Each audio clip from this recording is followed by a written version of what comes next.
back to the live section of the day.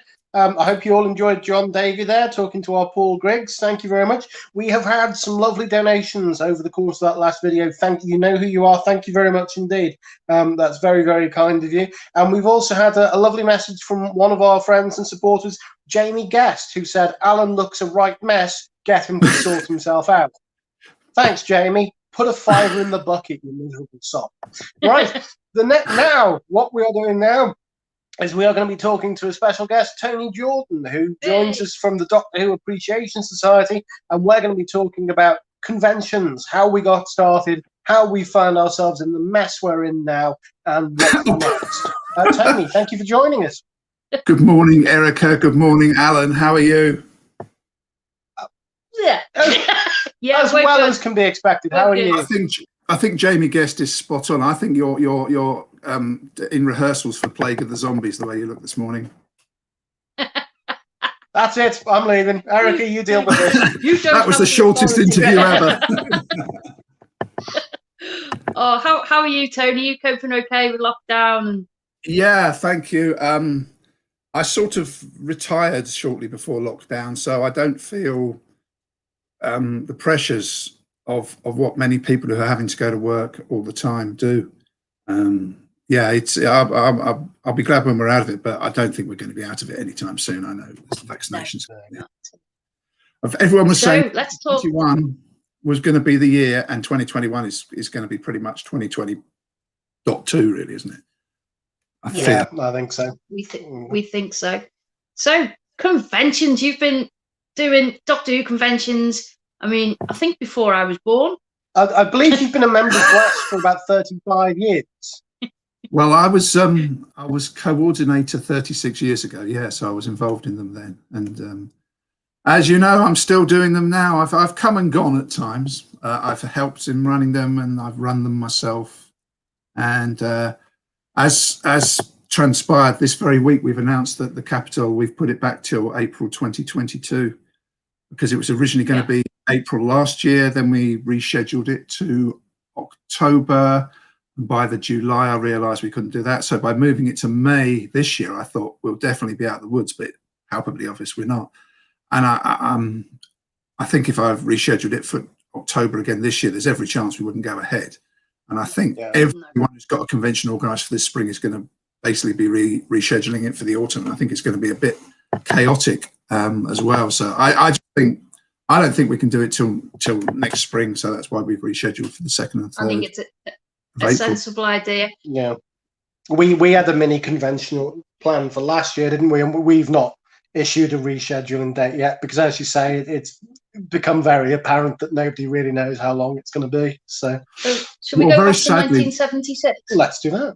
Let's go just back before to that, I was going to say one other 1976. convention that I am meant to be organising is the Terence Dicks celebration, and we sadly had to cancel on the Thursday before the Sunday of it. And still in touch with Ross and Dicks, but again, haven't come up with a date for that yet because we just can't do it. Just like you, we just can't. We can't set anything with certainty. So anyway, so that's right. Okay. Go back to 1976. Yes, please. This was the first DWAS convention. Well, the society was sort of formed in May ’76. The first convention was 15 months later, on the 6th of August 1977, at Broomwood Church Hall, Methodist Church Hall, Battersea in London, and it was organised by a then 19 years old Keith Barnfather. One of the interesting things, when back in the day, back in the 70s into the 80s, the people in charge of the society organising conventions, we were all young. And now some of us are a bit longer in the tooth, shall I say? You two are still in comparison. But no, I mean, it took them that amount of time to get it together. But what an amazing thing they did! And from there, everything has grown. And there were about 200 attendees at the church hall. And the list was 6 people. I've got it written down here in alphabetical order. It was Tom Baker, Terence Dicks, Matt Irvine, Louise Jameson, John Pertwee, and Graham Williams. So I know you've Louise as a guest today. So it shows you how 40 44 years on, she's still doing it. But what a brilliant lineup, 1977.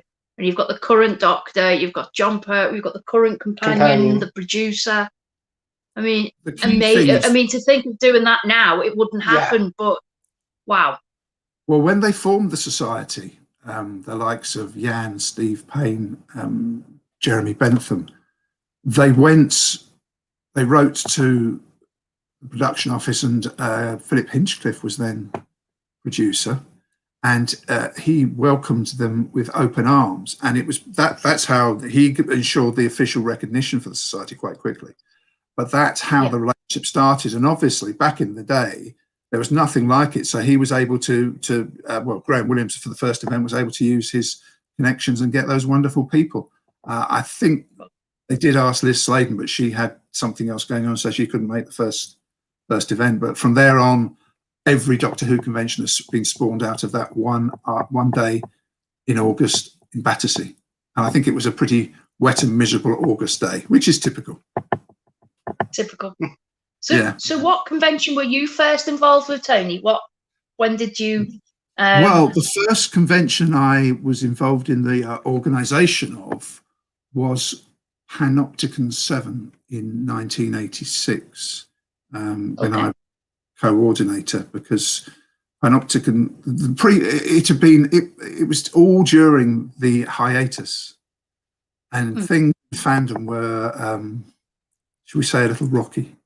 It wasn't necessarily an easy time in fandom, though that happened from early on. Back in, I think it was about 1980, the society had only been going 3 or 4 years, and there was a group called themselves the Dwas Democrats who wanted a more democratic society, who wanted open elections for the executive and things like that.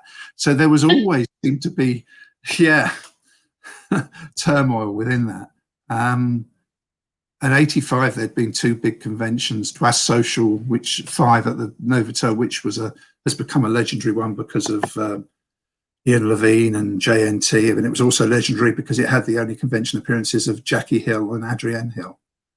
And then there was at the end of July, which in Brighton at the Metropole, which had Pat Troughton's only ever UK appearance, but for various reasons didn't get a number of attendees they hoped for, and left the society in a bit of a pickle. So we worked for a year on Panopticon 7 under the leadership of Gordon Roxburgh, who did a brilliant job as convention organizer, to get the society back on track. And it was a really, really good event. We had, how many doctors did we have? We had Colin, Peter, and John. So there were 3 doctors, and the panel, the Peter Davison panel, had the whole, all of his companions, including Gerald Flood, who did the voice. Yep. So that was a totally unique panel, and there was Innes Lloyd and Peter Bryant together, and it was wonderful. Didn't see half of it because working, you know what it's like if you're working on a convention, you don't see a lot of it. But don't see a thing. Saw the text, just wonderful. Did Dennis Spooner go to that one? If I remember. Dennis Spooner went to that one. That's one of the sad things that happened. Dennis Spooner died within a few weeks of being at that. Yeah. He died within a couple of months of being at it. And they were both so full of life, and there were so many people from the 60s. Obviously, back then the 60s was the equivalent almost of like the beginning of the noughties now. It was ancient.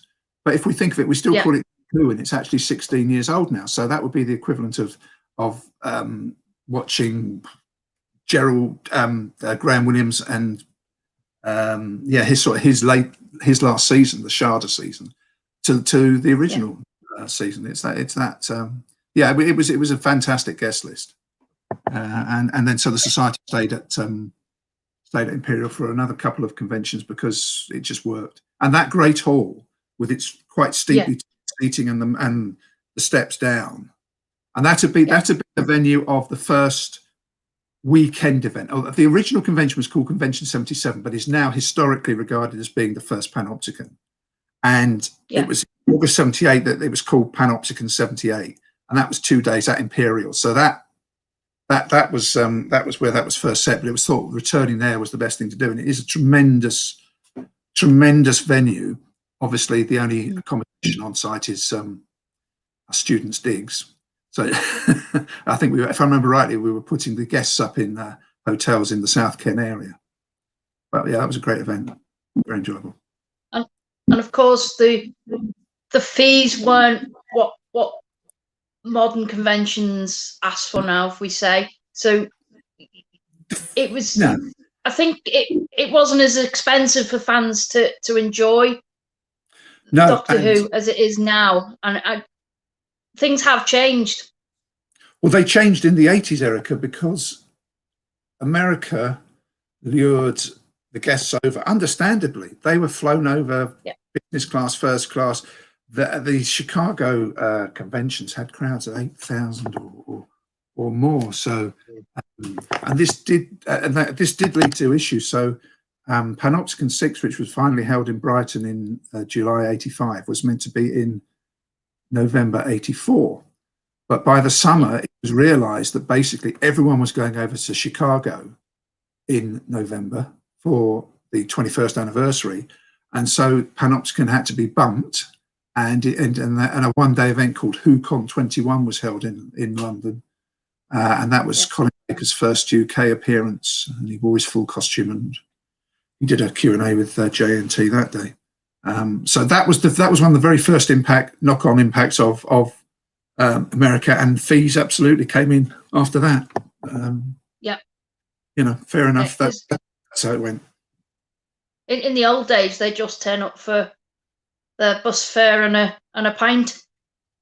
Absolutely, and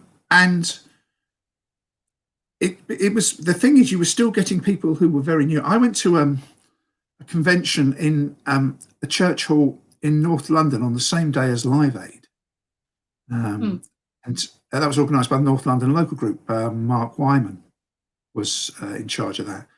And Pip and Jane Baker came along, and Matthew Robinson was there. Now, there's someone who everyone would love to get as a guest, but they just came along. Richard Franklin was there. They just came along for their, I think they just charged their petrol money, basically, because it was probably 70 people there, and it was a real fan thing.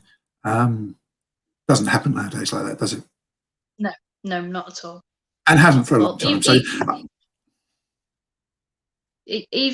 Even when local groups were still prominent, I mean, mid-90s when I started going to them, you would get the occasional, if they were in theatre or in up north, you could get them to come to local groups, and they just come for a drink. And we don't seem to have that anymore. We don't seem to have that kind of informal get-togethers.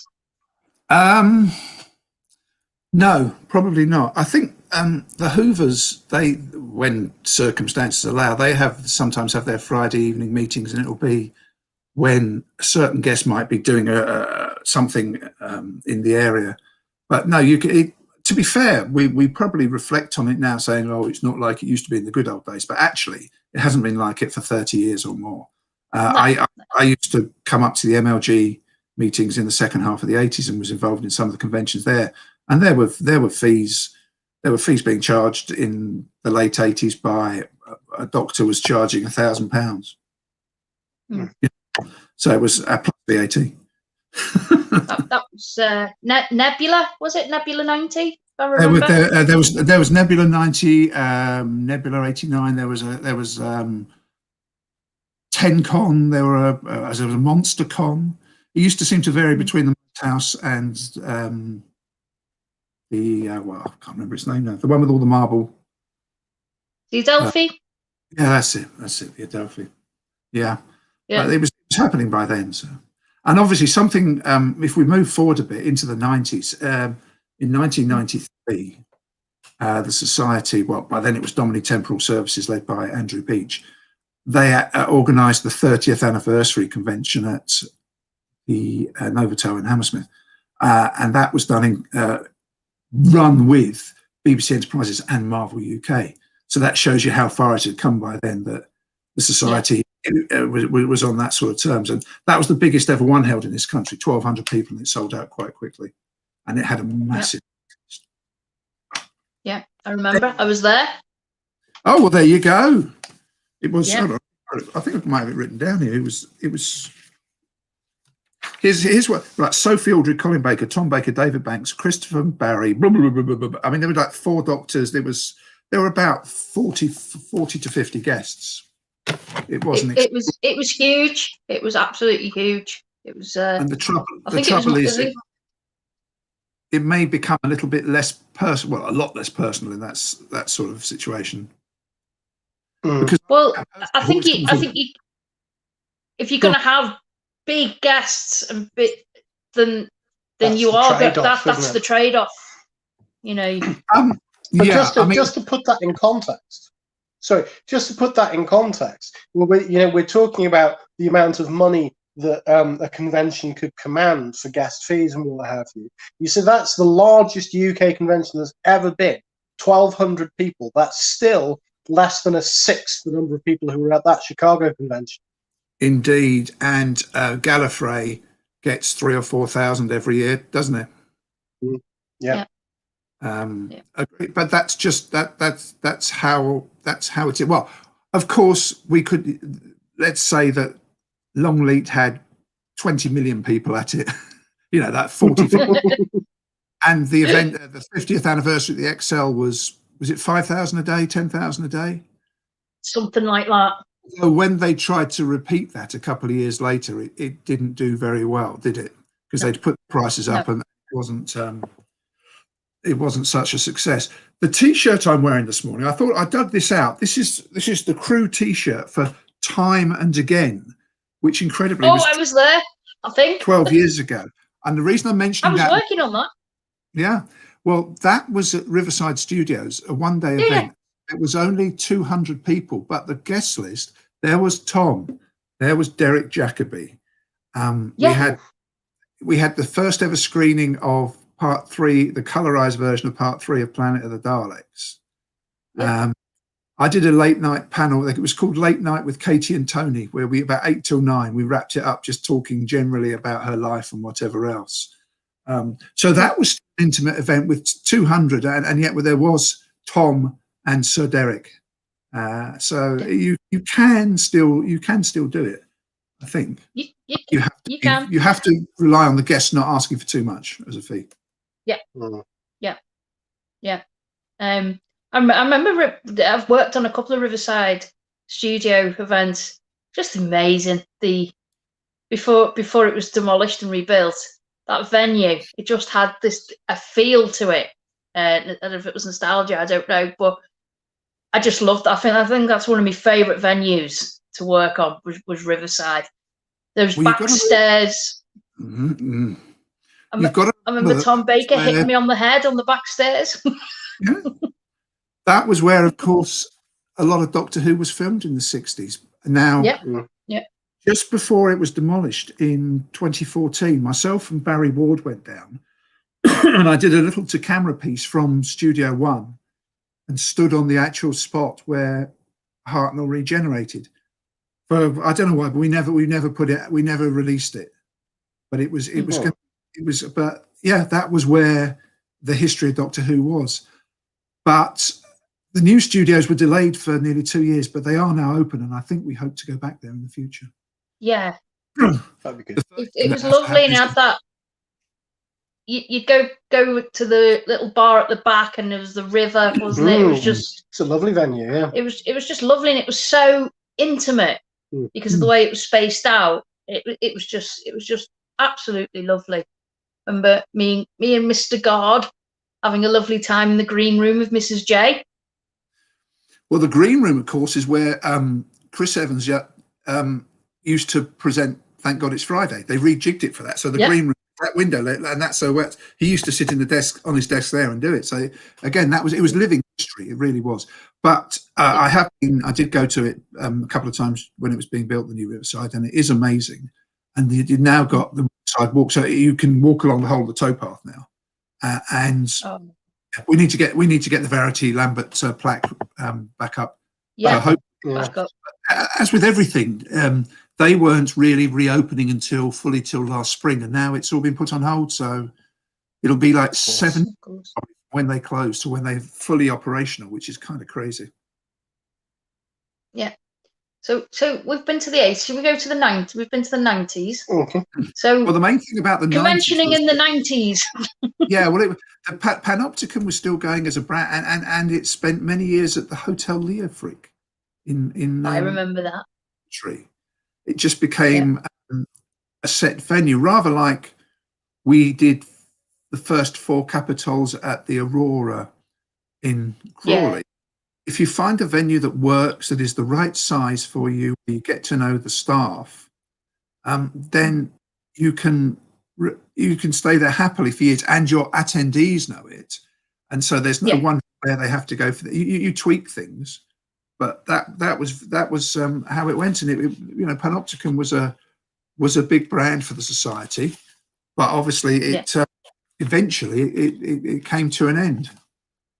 So basically, for the noughties onwards, the society has been doing its own new brands, of which Time was one of them. Mm.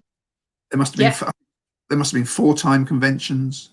Yeah, I worked on at least 3 of them, I'm sure. And Alan, you worked. It was one of your first. Yeah, was it Riverside? Riverside. We'd only just started dating about 6 months, and it was, do you want to go to London and help me work on a Doctor Who convention? Yeah, that's right. And I was sent out to fetch Donald Tosh in a taxi, and I had no idea who Donald Tosh was. So have you got a photo of him? And I was told, look for an old man with a stick. You know were what? Successful in your mission. I got him. Yeah, I didn't just grab any random geriatric off the street and drag him. So that was your Some years ago. I then... spoke to Donald, and he said I was told I had to look out for some zombie-looking bloke called Alan Lear, and I was really struggling to find him. We'll find a zombie in Hammersmith. Well, he wasn't a zombie then. He wasn't. We weren't married. I hadn't drained the life of him. Yeah, and again, you've kind of. Go on. I was just saying, Riverside Studios was at the heart of so many things the society did, because they weren't just the one-day events. There were screenings. There was a screening Day of Armageddon. There was Daleks at Riverside. Various other things. Going back to this Time and Again, one thing I've sort of remembered, because it was a great guest list. There was apart from Tom and Derek Jacobi, there was Peter Purvis and Annika Wills. Mary Tam turned up. Philip Hinchcliffe, Francis Hancock, Graham Harper. Great guest list. Now James Moran was on the guest list, and he pulled out because it was shortly after Children of Earth. And you may recall, obviously, Yanto's Shrine is still there in Cardiff Bay, but James Moran started getting death threats.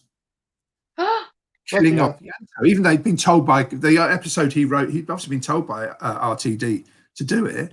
So James pulled out of everything he was meant to do for quite a long time. It's incredible. Oh, hell.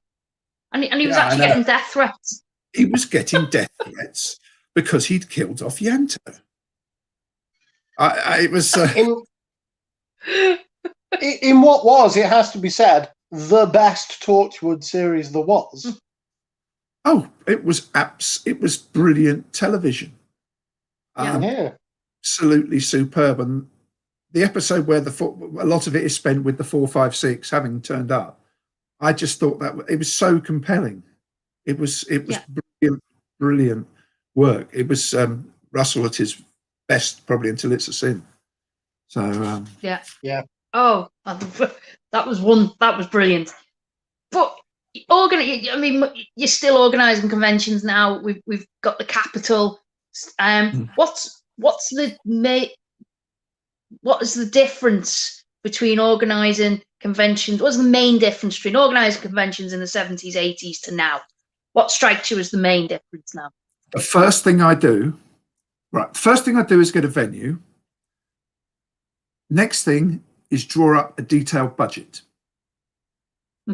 which is sad, but you have to work within your budget. Because if you don't, you can get all sorts of guests and offer all sorts of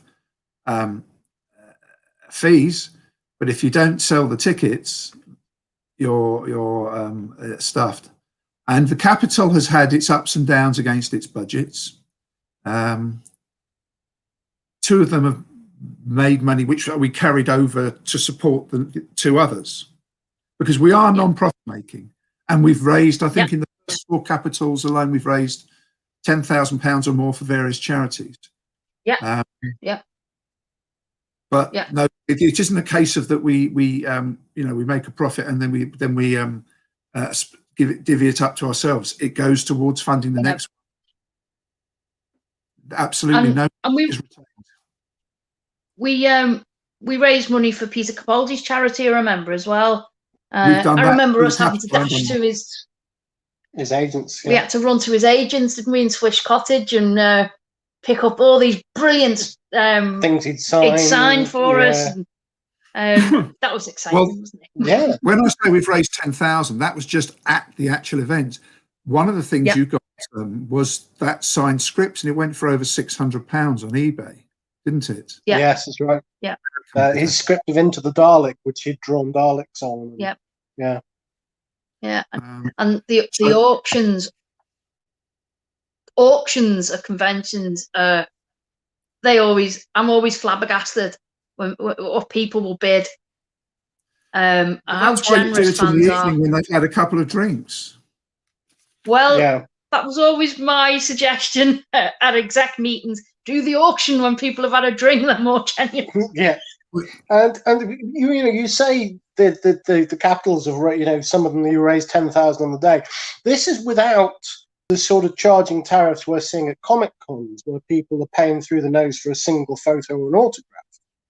At the glass conventions, at least an autograph is part of the ticket price, isn't it? Yeah.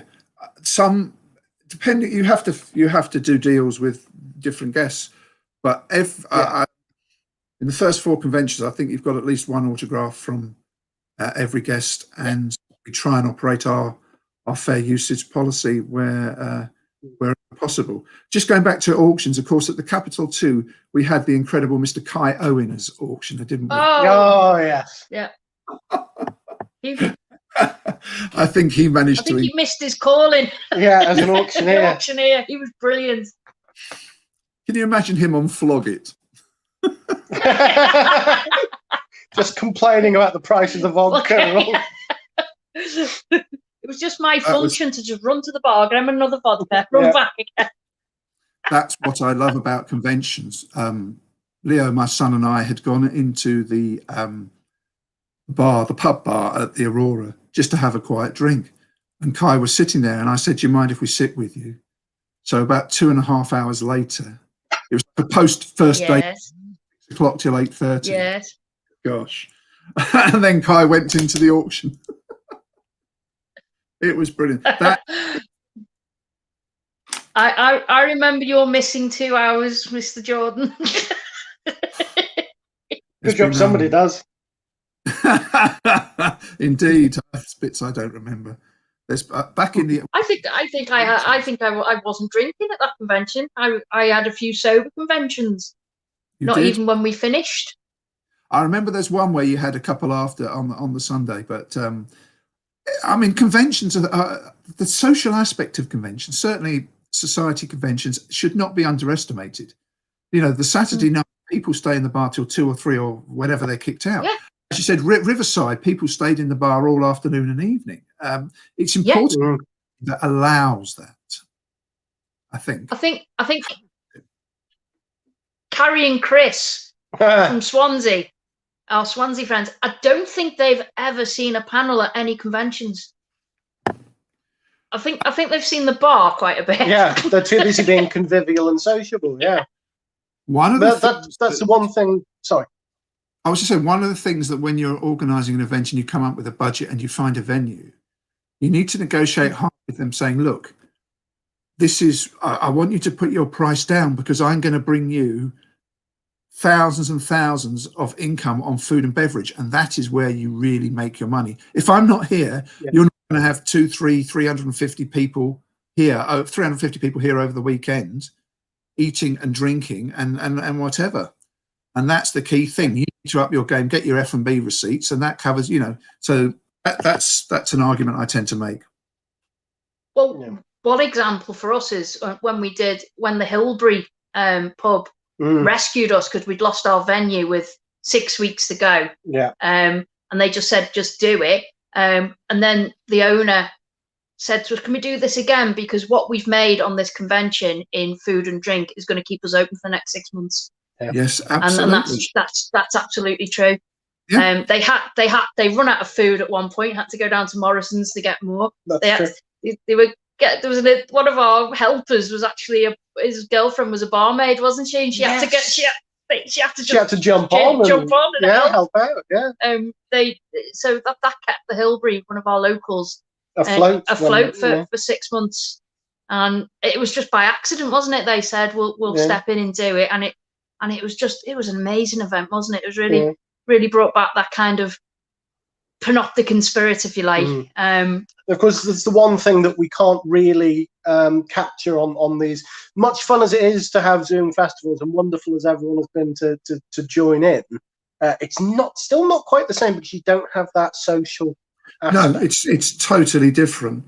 But we've had a very busy week. I confirmed with the Crowne Plaza on Monday about the fact that we're going to push it back to April next year. On Tuesday, it's been contacting so many people, the guests and interested parties, dealers and whatever, and then they were all very supportive. And since we announced it on Thursday, it's been totally supportive of what we've done. Someone said to me, "I think you've made a brave decision to put it back to next year rather than trying to limp along and do it in 5 months." Yeah. Thing. But I know I'm desperate for I'm desperate for a convention because they're really hard work. But once it gets going, it is just such fun, and I do like meeting. Once you get that first panel on, you're like, the momentum starts to take over, and you can breathe easier a bit. And you exist on no sleep. You live on your nerves. I tend to relax once we've got through the first day of a 2-day event. Saturday evening, I tend to disappear just to unwind because it's been. It's like for a weekend event, I turn up on the Thursday lunchtime, even though we're not starting at 10 o'clock Saturday. Planning. Conventions, you should know, it's all about planning down to a fine tooth comb. But the other thing I was going to say with the events, it's good to meet old guests and old attendees, but it's nice to get new people along as well. I think it does a lot of good to have new faces. I'm bluffing, Carl. I try and think of a name, and I can't think of it. The guy who was in Samuel Oakley, that was it. Samuel Oakley. Oh, yes. He was absolutely lovely. We had him at the Capitol 4. Yeah, we had him last year for the last one of these. A charming fella. Yeah. Tremendous. And it was brilliant because he's got a good old East End accent. Behind the scenes yes, he has. He was talking to Stephen Burkoff about Shakespeare because when I was interviewing Burkoff, I started off on Shakespeare, and he said, "Yeah, we done King Lear, but with the Duke of Gloucester, with him having his eyes done out, they staged it so that some sort of spear thing went into his eye, and they brought the eyeball out. It was fascinating. Hey. It was truly fascinating, and he's a guest I'll definitely have back in the future. Us too. We're going to try and get him up north as well. Yeah, that'd be good. We try not to clash on guests, don't we? I mean, we try not to do too much duplication. Yeah, I mean, we've got a good rapport with yourselves when we do conventions because we go and do the Capitol as well, don't we? We're always happy to support the Capitol. Carrie and Chris, Regenerations, we've all kind of helped each other, haven't we? And it's a good family for us non-profit conventions. Yeah. It's or as Kerry would probably call it sometimes, lost conventions. Yeah. So we've only got a few minutes left, Tony. Speaking of lost conventions, what have you? How do you see conventions changing and adapting in the next few years once coronavirus gets out of the way? Well, it depends what the new norm is, doesn't it? Yeah. If the norm is the old norm, then I think people are actually going to go big time for physical interaction even more. Yeah. Orgies, you're saying? Sorry? Orgies, you're saying? Not quite. But who doesn't Now that, a Manning hug. The best thing you could ever Yeah. have from Katie Manning. oh Sure. yeah, And, oh yeah, and everyone is missing it. I think what this Yeah. might, Yeah. with the fact that there's organisations who run conventions for, they try and make a living out of it. It's going to make people perhaps a little more wary of trying to make a career out of organising events, given what's happened. Because if we can have a situation where the world comes to a standstill for 2-3 years, whatever, who knows what could happen again. So I don't think it'll ever be the same. I don't know what's going to happen with guests' fees, because obviously they've basically, those in the showbiz industry, they've been decimated by this. Of course. yeah. Whether Yeah, whether new people are going to want to step up and start organising events, who knows? I'm over time. There's been a lot of people who have tried to run events, and they've come a cropper over the decade, and it's caused trouble for the attendees who might lose their money. It's caused trouble for the guests who haven't got paid, and then the event doesn't take place. That's always been a risk. So I would not want to suddenly be someone who's never organised one before and suddenly come up and say, right, here we are, I'm going to do this, because I think that's a huge undertaking. It is. Yeah. It really is. You build your reputation up, don't you, of always delivering what you say you're going to deliver to the best of your ability, and not messing people about. Yeah. I think pay what's agreed. Yeah. It's fortunate the society, obviously having been the instigators, has a very good name within the fraternity. Yeah. The classic series and now the new series, because I do think I like to get guests from both. I said Samuel, what a great guest, and he'd only just recently before that been in series 11. I'll be very interested to see what the BBC do for the 60th anniversary. Very interested. Yeah. Because I don't believe, and this is not a criticism of it, I don't believe there's the buzz around the programme now that there was in 2013. The programme is on television a lot less as well. Yeah. Yes, it is. Yeah. And that is a criticism. Make more Doctor Who, idiots. On yes, that note. do you know what? When was on Colin Murray's show on the 23rd of November last year as part of a late night talking thing, and Sophie Aldred was on it. And Colin, I think it was Colin's last question to me, what would you like? And I said, I'd like more Doctor Who. There's not enough of this. Definitely. Agreed. Or other spin-offs. And I'm fascinated by what Russell has said about the BBC should turn Doctor Who into their equivalent of the Marvel Cinematic Universe. I think that was fascinating. Yeah, absolutely. Yeah.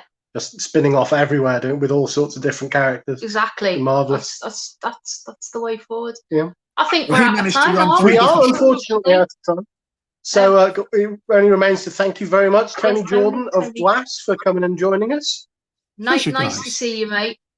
Yeah, and I hope that your blood supply keeps going, Alan. You get enough blood to keep you going, mate, and you plague of the zombies. I'm draining it. Draining it. And next up, so we've had to cut this slightly short because Nicola Bryant is next up, and she gave us a set amount of time she'd be available for, and then very generously overran. So we're squeezing her in a little bit early. Thank you again, squeezing Tony. in Nicola a little bit early, I can tell you. Thank you so much for joining us. I hope you and the family are remaining well. Yeah. Cheers, mate. Love to Mrs. J. Yeah, and to Leo. Take care, guys. Take care. See everyone later. See you later, guys. Bye. Bye. Bye.